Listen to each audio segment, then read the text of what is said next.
Shalamu, Shalama, Shalom, Salam, Salam. I'm making a video of tips of anyone that could be interested in learning biblical Hebrew. Just uh, just some advice of things you may want to do and things that you're gonna need to do when learning learning biblical Hebrew. If you want to read the Tanakh, or you could call it Hebrew Bible, um, on your own without reading translations, um, or if you just want to leave English translations alone, because there are a lot of mistranslations and a lot of things that you're not going to get, or a lot of things you're not going to see reading it from an English translation or whatever language that you're fluent in, or your mother language. So this is just some advice, things you might want to do, some tips on things that you're going to have to do. So one thing I'll say is you're gonna need a teacher. I was lucky enough on Facebook to meet and be invited to meet a guy named Brother Ethan, Ethan, and he invited me into the biblical Hebrew class he was in, ran by Netanyahu. Netanyahu could read biblical Hebrew, biblical Hebrew. He could speak modern Hebrew. Um, so it was good to get in a class with other like-minded people, to even if just your goal is just to be able to learn Hebrew. It was good to be around people like that could walk you through. He used a primer. Um, I would suggest a textbook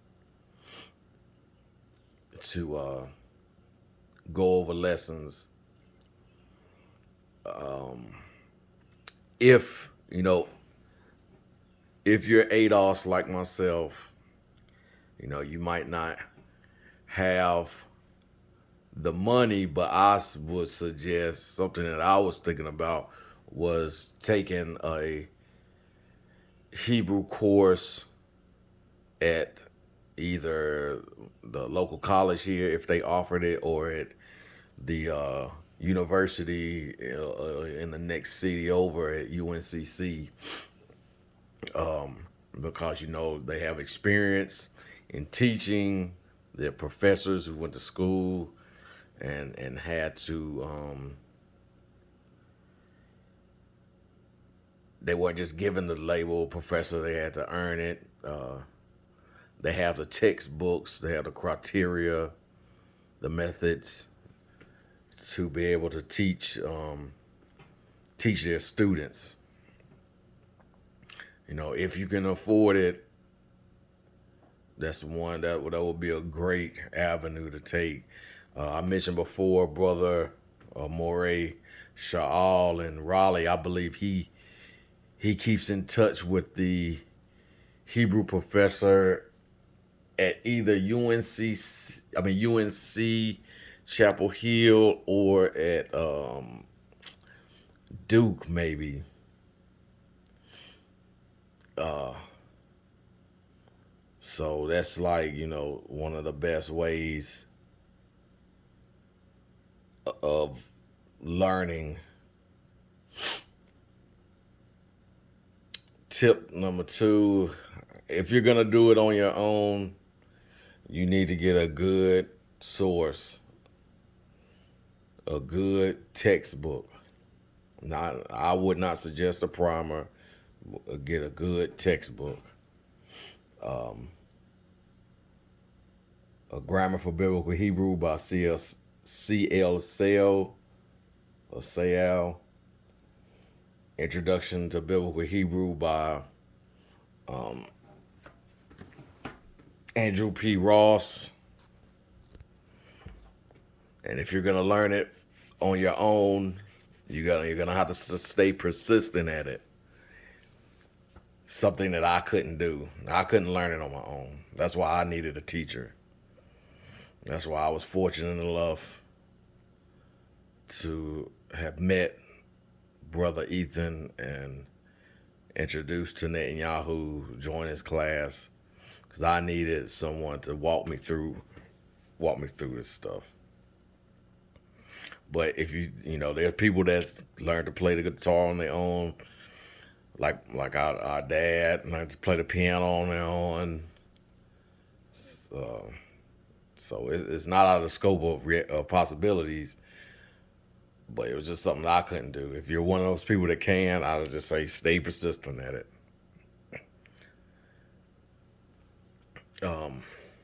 But there are other avenues, and we're going to shift over to the computer. A lot of people say, you can't learn nothing on YouTube, or you can't learn nothing of. But there are great resources on YouTube, I've found. Animated Hebrew is one of them. When I found this, if you listen to my last video, I never thought I'd be able to learn the way I did. But it was all because of this site or this channel. Is ran by or was created by Professor Charles Grebe. He's a graduate student of Biblical Hebrew, I believe it was. He created this. He created a website for his students to learn from the Alan P. Ross textbook, Introduction to Biblical Hebrew. And then eventually he put it on YouTube. And this, let me say, if you're going to learn Biblical Hebrew, Koine Greek, Biblical Aramaic, Sumerian, Akkadian, any language, any ancient language, I would suggest like Quranic Arabic. I would suggest you look at whoever is teaching it and see if they're accredited in any sort of way. Like Charles Grebe, like I said, he's a professor. One of the sites, one of the channels that me and my brother are big on, one of them is a doctor. His wife is studying to be a doctor. All she has left is her, I think she said all she has left is her thesis to write up. Maybe not a thesis, maybe it's, what do you call it? I can't remember, but me personally, I wouldn't learn from someone if they're not accredited. Because you don't know if they're teaching you everything that you need to know, if they're forgetting something, if it's something that they just don't know. At least learning from people who are professors or doctors, you're learning a criteria that everything has to be gone over. Like first semester, you have to learn this. Second semester, you have to learn all this. Your first year, you have to learn a list of this. Your second year, you have to learn this. So, this is my advice. Learn from people who are accredited. So, when I came across this, we're gonna view the playlist. So, we're at the playlist. He calls it the big list. So, you have no sort of introduction to biblical Hebrew. He's going to start with the alphabet. It's going to teach you the different alphabets, the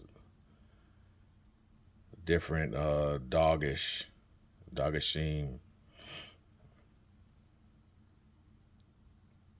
the vowels, introduction to the vowels, syllables,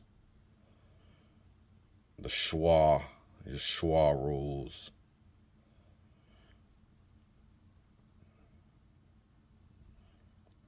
Everything in a collegiate course, because that's where it's coming from. It's coming from a college textbook. Introduction to Biblical Hebrew. Got your nouns, your adjectives.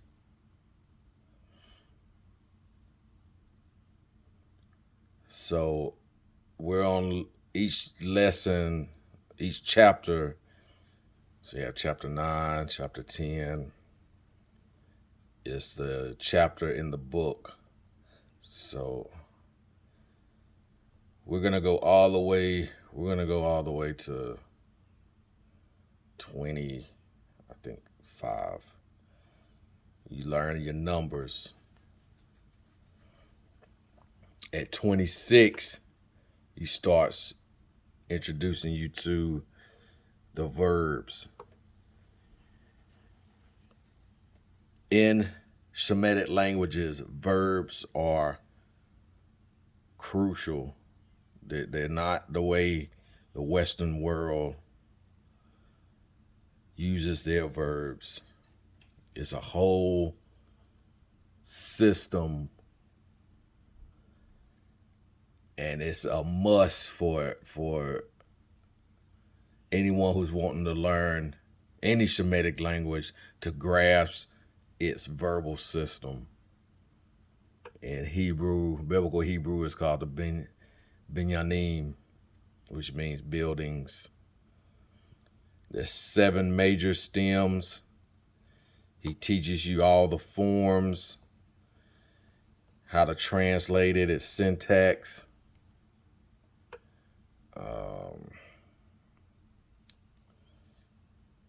Each lesson, I mean, he's very thorough in his lessons. Like right here, your Hith Pael, metathesis and assimilation of the Hith Pael, translating the Hith Pael the different ways: reflexive, indirect reflexive, reciprocal, iterative, estimative. The Hifil, it's a major stem. So we started at 26, and at 31, you've gotten the whole file, the 7 major stems. So in 32, he introduces you to the weak verbs or irregular verbs. And one thing a biblical teacher should tell you, that the mostly common words and mostly common verbs are irregular in some fashion.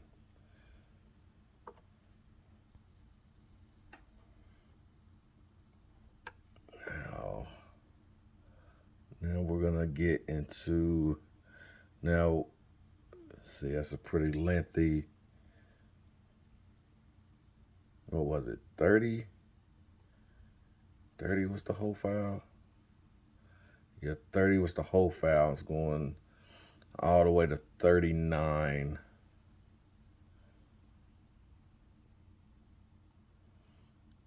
For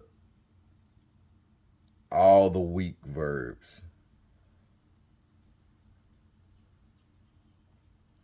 And then at 40, he goes into the minor stems. So, you know, a lot of people know about the 7 major stems. I remember a girl that I was listening to on YouTube. I believe she lives in Israel and she teaches Hebrew. I would say she teaches modern Hebrew, but she didn't even know about the minor stems. And I believe there's 14 minor stems. Let's see, 1, 2, 3, 4, 5, 6, 7, 8, 9, 10, 11, 12, 13, 14, 15, 16 minor stems. So this, if you're interested, this is a great channel to start learning biblical Hebrew. Great channel. So he has 285 videos.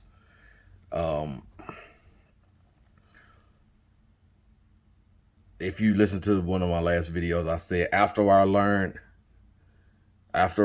learned this, got on this channel and I learned all of that, I was able to start teaching.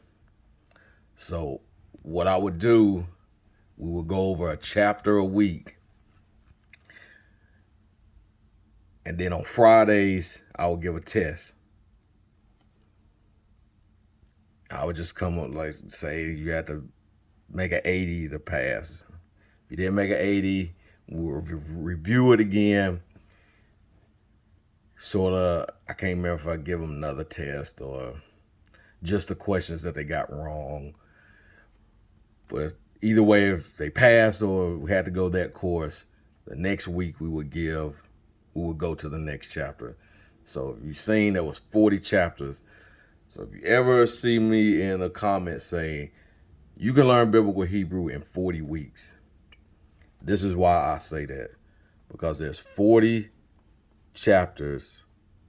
If you go over a chapter a week, you can learn biblical Hebrew. The verbal system is going to take you longer, but at least you'll have an understanding of it. For me, I'll talk about that in a little later. But that verbal system, the binyanim, you got to grasp that. Just a little thing. He started right here. He's starting to do sort of biblical lessons here. He's just showing you how to use certain programs. So another channel I came across was this is WTS Hebrew Players.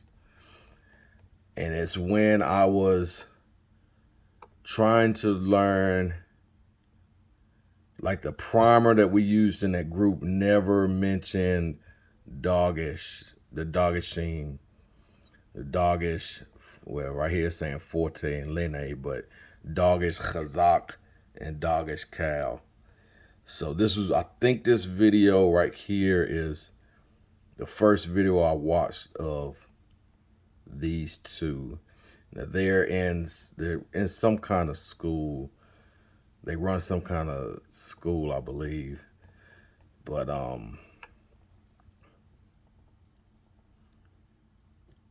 they were very helpful.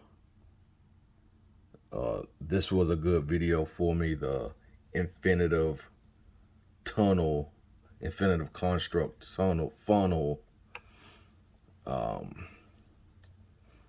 But it's good to learn from different, or listen to different people and learn different people's perspectives. One may have an easier way of understanding. One may give a little bit more information. But I found that they were fairly easy in understanding what was that one video where it taught you how to this one, the missing letters. That was a good video because you'll see in the verbal system a lot of times things fall out. Is it called aphoresis and apocope? I think that's what it's called. Aphoresis is when something falls out at the beginning of a word. Apocope is when something falls out at the end of a word. But this is a good channel. Like I said, I believe both of these, him and her, are teachers at a school. And this last channel I just recently found, Andrew McClurge, I believe that's how you say his name.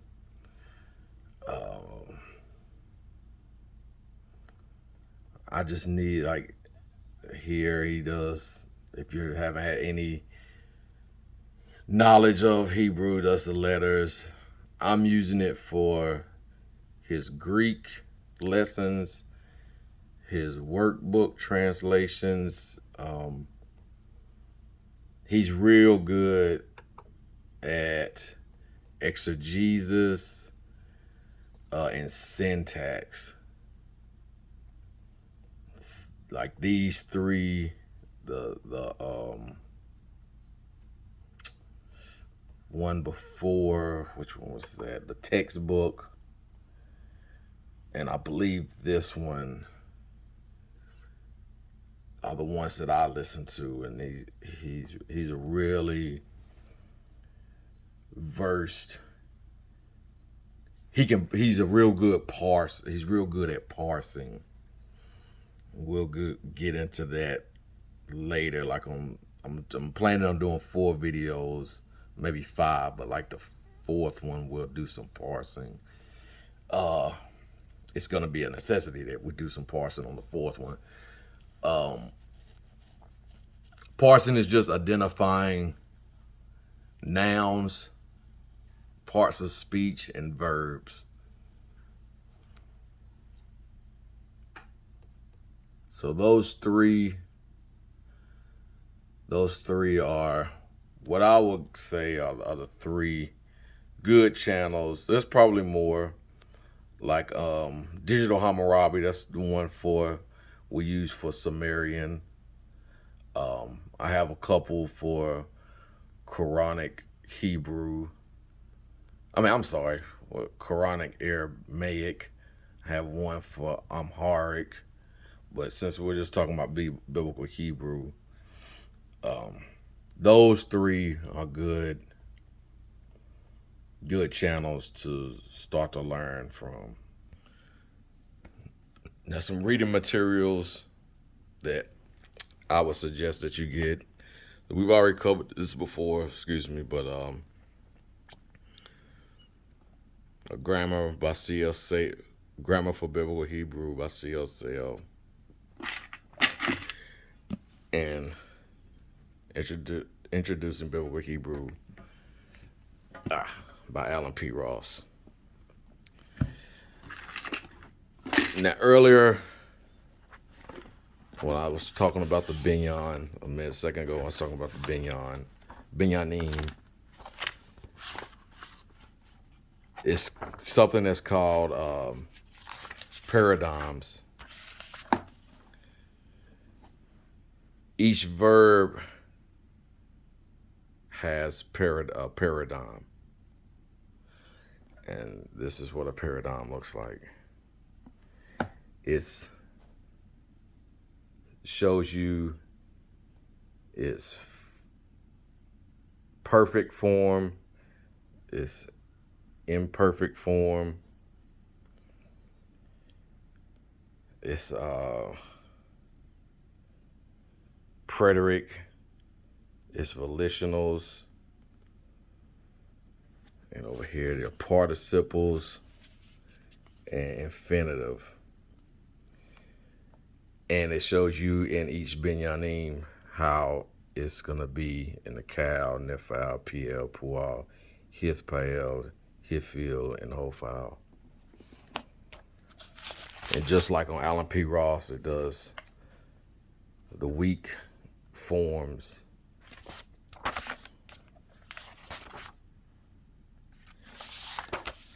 It is imperative. This isn't even a tip or advice. This is a must. You must learn these. First of all, you're gonna have to learn perfect and imperfect in the Kal, because that's just the basic form. But you're gonna have to learn all of this. Like Charles Grabee said, you gotta know, you really gotta know where every dot and every dash goes.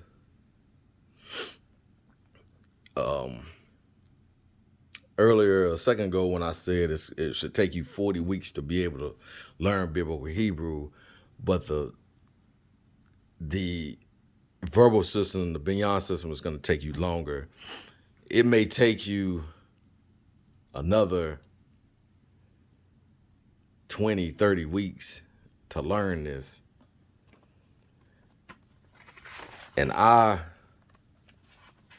memorized all these. I had memorized all these. And then I forgot all of them. So then I had to go back over them. And it started coming back to me. But what I'm saying, the reason why I say that is, since this isn't what we were born with and just a natural part of our brains, we're going to have to constantly keep going over and over and over this. So when you see it in the text, you can identify what it is. And even if because you got to be able to identify it. You got to be able to say, okay, that's a Nephal imperfect second feminine singular. You may not know what the verb is. You might not know what it means, but you got to be able to identify it. Especially the shurish. You're going to have to be able to identify the shurish. And when it comes to, well, you're going to have to identify the shurish so you can look. You're going to have to get one of these. You're going to have to get a BDB, or you're going to have to get the hollow, so you can look in here and find the verb and see what it means. And then it may even tell you, it'll show you how it's being used. Because if you remember back on Animated Hebrew, there's different ways you can translate verbs. I'm sorry, it's different ways you can translate binyan. Like, you remember when it said that the Hith Pael was reflexive, reciprocal, iterative, estimative, that's even the tolerative. It'll show you which way in that verse is being used. And these first noon verbs, when it has aphoresis and that noon drops, you gotta study this to be able to recognize it. First yods, these first wah, that's one thing that may throw you off at the beginning,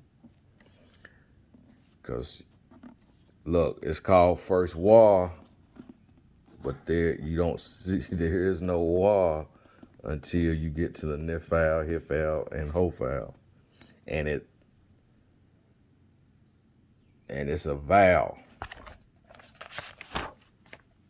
These third hays apocopate. If you can remember what apocopate means. So you may see a verb and it's third hay, but you don't see the hay. Like look at this one. The verb is galah, gimel lamed hay, but you don't see the hay. So you're gonna have to understand. Okay, third hays, when it's a vocalic ending, the hay apocopates and it's replaced with the vocalic ending. Hollow verbs, you lose the second root radical in a lot of the forms. So this is a kof, wa, mem sofit, but you really only see it in the imperfect and then other forms. Geminates, which has the second and third root radical are the same. You barely see the two geminates. You see the dog as chazak, but so it's imperative to learn to go over paradigm charts. You may want to do when you're first learning, go over the Cal Perfect for a couple days, then go over the Cal Imperfect for a couple days, then your walk or your preterite plus walk consecutive and your volitionals for a couple days, your active participles for a couple days with the infinitive construct. Then build on that. Then go to the nifal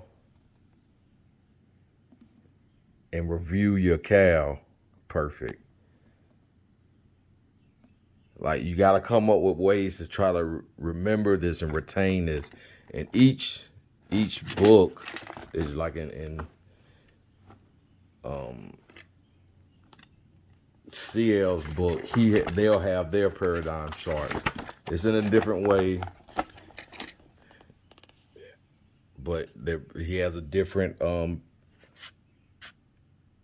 paradigm word,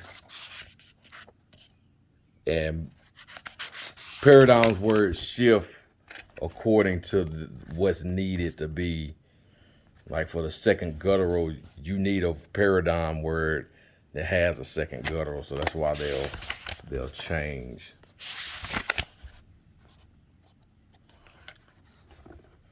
But you're gonna have to, and I'm saying this for experience. Like Charles Kirby said, you might have to write them down over and over and over and over again if that's what it takes for you to memorize it. What I did, I would just say them. Excuse me, pakad, and I would say comments under the first root radical, pathak thing vowel. Pakada. I'm sorry, pakada. Comments under the first root radical with a method, vocal schwa, comments hey.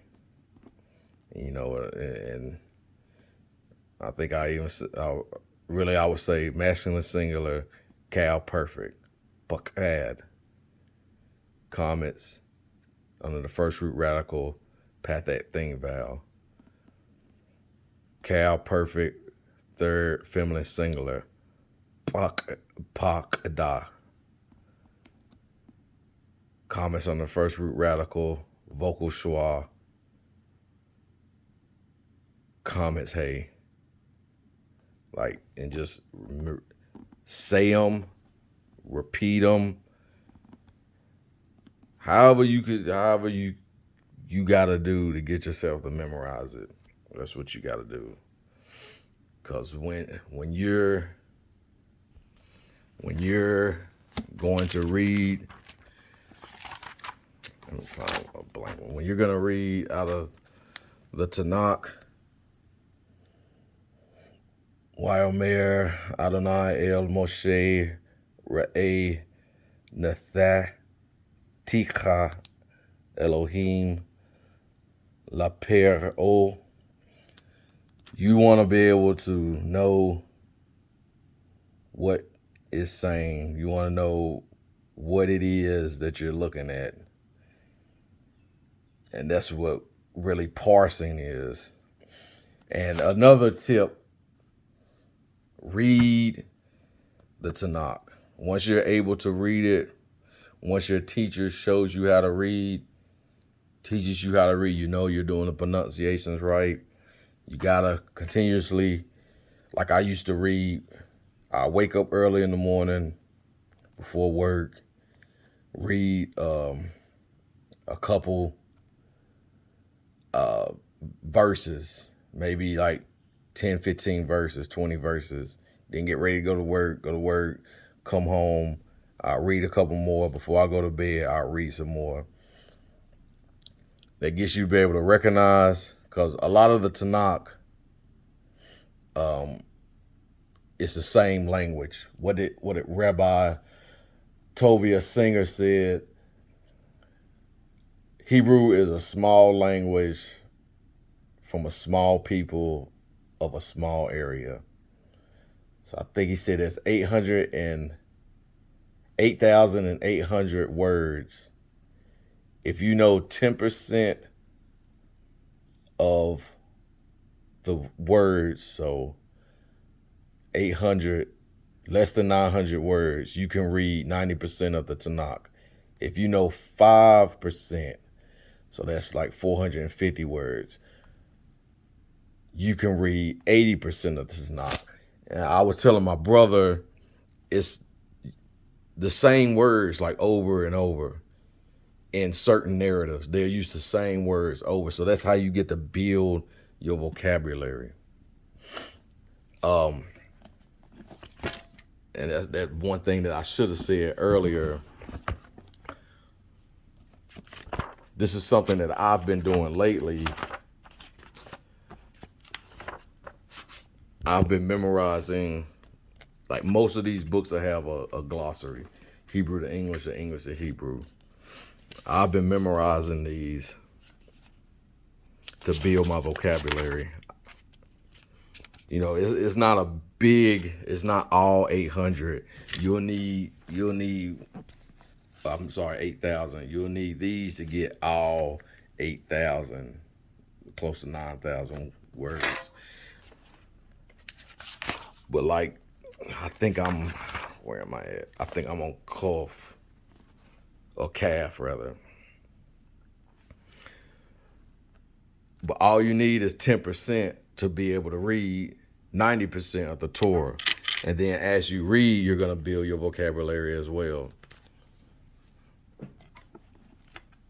So that's the first part, the first video of 4 or 5 that I'm gonna try to make here in the next few days. I hope it was helpful. Hope I wasn't long-winded.